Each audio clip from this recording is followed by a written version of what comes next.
and you can't make it, you can always email me the questions in. Everything's recorded, and that way that everybody can hear the answer, because a lot of people have the same questions over and over again, as you've seen. Um, and don't be afraid to ask the same question again. If you don't get it, ask again. Rob, don't smile and nod. Right? If you don't get it, you don't get it. Like, it's my job to make sure you get it. So don't just sit there and smile and nod. So let's get to um, Power Hour questions in the email. And if you have questions, you can start typing them in. Is there a recommended stock price range per share buying common based on account size? Working full time currently and need to swing trade with a cash account, no margin. I'm managing stops based on $100 risk until I become consistent.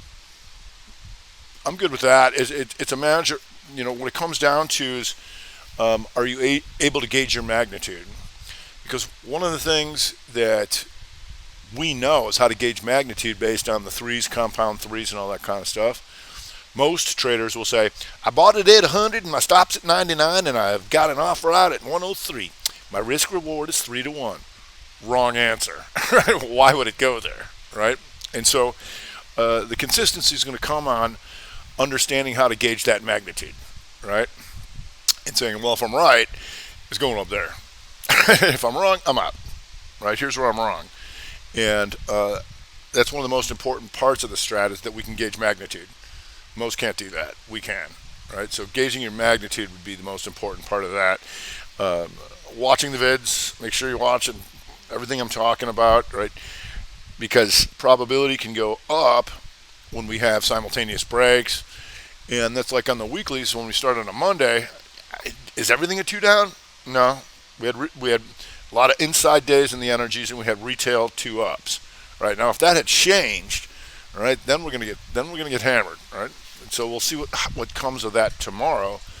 What we did know from the Strat Time report was that they weren't rotating into the defensive names. That's a problem. So if you go here, like the Qs on the day, they gap down, but they hold that gap down, right? And if you go to XLP, didn't get killed, but they weren't rotating hard like they were here and here, right? So they were still a little cautious on that. And XLU down, right? So they weren't rotating into to that. So that led us to the conclusion that most likely that thing was going to resolve to the downside. How far it was going to be, we didn't know, but we saw that fiver try, and I drew it, and we're keeping an eye on that. But never get the FOMO, all right? There's times when we know exactly what's going to happen. We know exactly what's going to happen, right? And just by sitting there waiting for that, can do you very well. And I know it can be really hard, and be like, Rob, I'm not paying you to tell me to not trade. I'm like, yeah, you pretty much are. You pretty much are.